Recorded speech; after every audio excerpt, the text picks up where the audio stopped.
இப்போ நம்ம படத்தில் பார்க்குறீங்களே, இதுதான் ரம்பூட்டான் பழம். இது நீங்கள் கடையில், மார்க்கெட்டில் நிறைய இடத்துல நீங்கள் பார்த்துருப்பீங்க.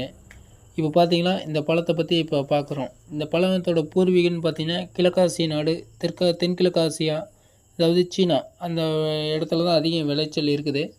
இப்போ இதோட மேற்பகுதி பார்த்தீங்கன்னா, முள்ளா ஊமத்தங்காய் மாதிரி இருக்கிறது பார்த்தீங்களா, இது வந்து கசப்பு சுவை இருக்கும். நீங்கள் அதை உளிச்சிட்டு உள்ளே பார்த்தீங்கன்னா, உள்ளே சதை வெள்ளை பகுதி சதை இருக்கும், அதுக்குள்ளே கொட்டை இருக்கும். அந்த கொட்டையும் நல்ல கசப்பு தன்மை உடையது தான், அதையும் சாப்பிடக்கூடாது.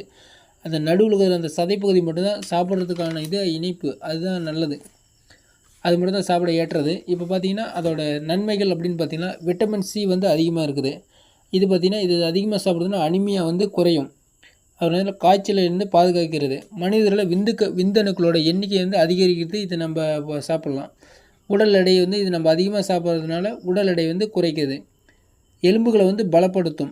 சிறுநீரகத்தில் இருக்கிற கல் வந்து உருவாகாமல் தடுக்குது. இதயம் வந்து அதிகமாக ஆரோக்கியமாக இருக்கும். அதுக்கப்புறம் இதோட தீமைகள் அப்படின்னு பார்த்திங்கன்னா, நீங்கள் கர்ப்பிணிகளாக இருந்தீங்கன்னா இதை வந்து உட்கொள்ளக்கூடாது.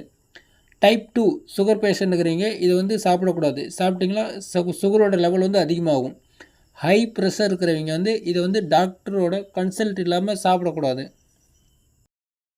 இது மாதிரி யூஸ்ஃபுல்லான தகவல்களை பெறுவதற்கு நம்ம இன்ஃபோ தமிழ் டிவி சேனலை மறக்காமல் லைக் பண்ணுங்கள், கமெண்ட்ஸ் பண்ணுங்கள், சப்ஸ்கிரைப் பண்ணுங்கள்.